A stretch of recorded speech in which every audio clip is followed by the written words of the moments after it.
ഞാൻ Mini. Welcome to Mini's lifestyle. ഇന്ന് ഞാൻ ബീഫ് കറി വെല്ലും സോയ കറിയാണ് ഉണ്ടാക്കാൻ പോകുന്നത്. തീർച്ചയായിട്ടും നിങ്ങളിത് അവസാനം വരെ കണ്ടു നോക്കണം. ഞാൻ എന്തൊക്കെയോ ഇത് കാണിക്കുന്നുണ്ട്. അപ്പോൾ തീർച്ചയായിട്ടും നിങ്ങളിത് കാണണം. ആദ്യമായിട്ട് നിങ്ങൾ എൻ്റെ ചാനൽ കാണുന്നതിന് നിങ്ങൾ തീർച്ചയായിട്ടും സബ്സ്ക്രൈബ് ചെയ്യണം. അപ്പോൾ നിങ്ങൾക്ക് നല്ല നല്ല റെസിപ്പീസ് കാണാൻ പറ്റും. അപ്പോൾ നമുക്ക് ഈ സോയ കറി ഒന്ന് വെച്ച് നോക്കിയാലോ. നല്ല ടേസ്റ്റിയാണ് കേട്ടോ. തീർച്ചയായിട്ടും ഞാൻ വലിയ ഇതൊന്നും പറയുന്നില്ല, നല്ല ടേസ്റ്റിയായ ഒരു കറിയാണ്. തീർച്ചയായിട്ടും നിങ്ങളിത് വെച്ച് നോക്കും. പക്ഷെ അവസാനം വരെ ഒന്ന് കണ്ടു നോക്കണം. നമുക്കൊന്ന് പോയി നോക്കിയാലോ. സോയ കറി ഉണ്ടാക്കുന്നതിന് ആവശ്യമായ സാധനങ്ങൾ: 1 കപ്പ് സോയ ചങ്ക്, 3 ഉള്ളി, 1 തക്കാളി, 1 കഷ്ണം ഇഞ്ചി, 4 വെളുത്തുള്ളി, കറിവേപ്പില, ആവശ്യമായ മസാല, മുളക്, മല്ലിപ്പൊടി, മസാലപ്പൊടി, മഞ്ഞൾപ്പൊടി. ആദ്യം തന്നെ സോയ ചങ്ക് തിളച്ച വെള്ളത്തിൽ ഇട്ട് വെച്ചിരിക്കണം. അതിൽ 1/2 സ്പൂൺ ഉപ്പും 1 സ്പൂൺ വിനാഗിരിയും ഒഴിച്ച് വെച്ചേക്കണം. അതിൻ്റെ സ്മെല്ലൊക്കെ ഒന്ന് മാറിക്കിട്ടാൻ വേണ്ടിയിട്ടാണ് അങ്ങനെ ചെയ്യുന്നത്. അങ്ങനെ എടുത്തതാണിത്. അതിൽ 3 സ്പൂൺ തൈര് ഒഴിച്ച് ഇളക്കി വയ്ക്കണം. ഇത് പിഴിഞ്ഞു കളയൊന്നും വേണ്ട, അതിന് വെള്ളം അതിൽ തന്നെ വെച്ചിട്ടുണ്ട്. നമ്മൾ ഈ പിഴിഞ്ഞു കളയുമ്പോൾ ഇത് ഭയങ്കര ഹാർഡായിട്ടിരിക്കും. അതുകൊണ്ട് ഞാനിത് പിഴിഞ്ഞിട്ടില്ല, ഇത് രണ്ടായിട്ട് മുറിച്ച് വെച്ചിരിക്കുകയാണ്. ഇനി 1 തക്കാളി, 1 ഉള്ളി, ഇഞ്ചി, വെളുത്തുള്ളി, കറിവേപ്പിലയും കൂടെ തവരിട്ടൊന്ന് വഴറ്റിയതിന് ശേഷം ഈ മസാലയും കൂടി അതിലിടുക. അതിനുശേഷം മിക്സിയിലിട്ടൊന്ന് അടിച്ചെടുക്കണം, പേസ്റ്റാക്കി എടുക്കണം. 3 സ്പൂൺ തൈര് ഒഴിച്ച് ഇളക്കി വയ്ക്കണം. നമ്മൾ എടുക്കുന്ന സാധനത്തിൻ്റെ അളവനുസരിച്ച് നമുക്ക് കൂട്ടിയും കുറയ്ക്കുകയൊക്കെ ചെയ്യാവുന്നതാണ്. ഇളക്കി വെച്ചേക്കണം. 2 ഉള്ളി നമുക്ക് വറുത്ത് പൊടിച്ച് അതിനകത്തിടാനുള്ളതാണ്. അത് ലാസ്റ്റ് ചെയ്യാം. കടുക് വറുക്കുമ്പോൾ തന്നെ ആദ്യം ആ ഉള്ളി വറുത്ത് വെക്കുന്ന ഉള്ളി നമ്മളൊന്ന് വറുത്ത് മാറ്റി വെക്കണം. അതിനുശേഷം വേണം തക്കാളിയൊക്കെ വഴറ്റാനായിട്ട്. ആദ്യം നമുക്ക് ഉള്ളി വറുത്ത് കോരിയെടുക്കാം. എണ്ണ ചൂടായിട്ടുണ്ട്, ഉള്ളി വറുത്ത് കോരിയെടുക്കാം.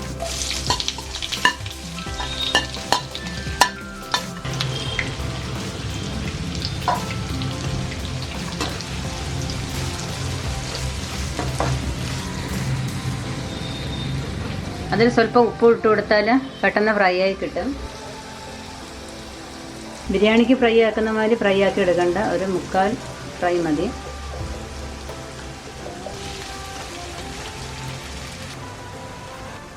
ഫ്രൈ ആയി വന്നിട്ടുണ്ട്. സ്വല്പം കൂടെ ആയിക്കോട്ടെ. ഇത് കോരിയെടുത്ത് വയ്ക്കാം.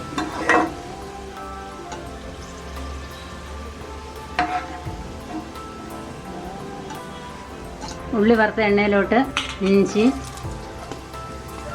വെളുത്തുള്ളി എല്ലാം കൂടെ ഒരുമിച്ചിട്ട് വഴറ്റിയാലും മതി. ഒന്ന് വാടിക്കോട്ടെ.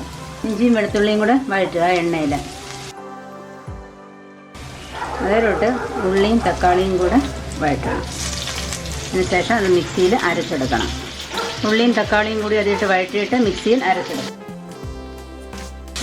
ഒന്ന് വഴണ്ടതിന് ശേഷം തണുത്തിട്ട് അത് മിക്സിയിൽ അരച്ചെടുക്കണം. മസാലയും കൂടി അതിനകത്ത് ഇടണം. എടുത്തു വച്ചിരിക്കുന്ന മസാലയും കൂടി അതിൽ ഇടണം.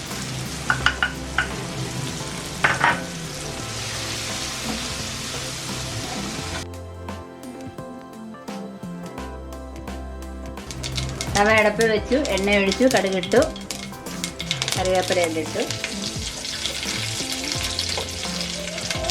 അതിലോട്ട് നമ്മൾ അരച്ച് വെച്ചിരിക്കുന്നത് ഉള്ളി, തക്കാളി, ഇഞ്ചി, വെളുത്തുള്ളി, മസാല.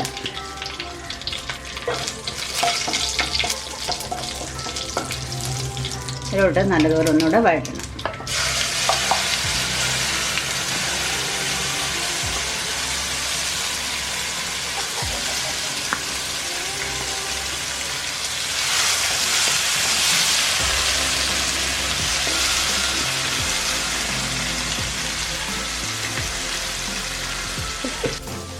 നല്ലതുപോലെ ഒന്ന് വഴന്ന് വരണം.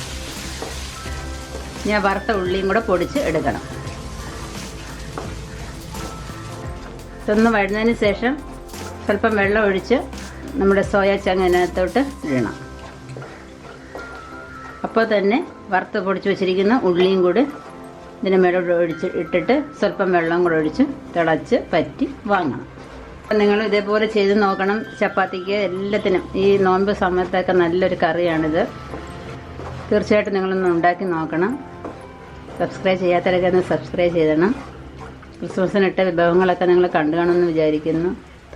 അപ്പോൾ ഇതിലോട്ട് സോയാ ചങ്ക് ഇട്ട് നല്ലതുപോലെ ഒന്ന് ഇളക്കണം.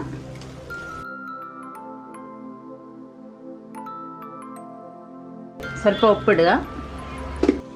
അതിലോട്ട് പൊടിച്ചു വെച്ചിരിക്കുന്ന ഉള്ളിയും കൂടി അതിലേക്ക് ഇടാം.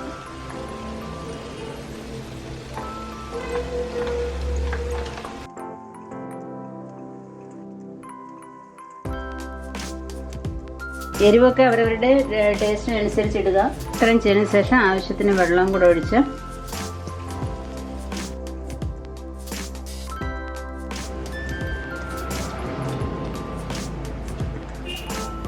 ആവശ്യത്തിന് വെള്ളം ഒഴിച്ച് നമ്മൾ 5 മിനിറ്റ് നല്ലതുപോലെ തിളപ്പിക്കണം. അതിനുശേഷം സിമ്മിലിട്ട് കുറച്ച് നേരം എണ്ണയൊക്കെ തെളിഞ്ഞു വന്നതിന് ശേഷം അടച്ചു വെച്ച് വേവിക്കുക.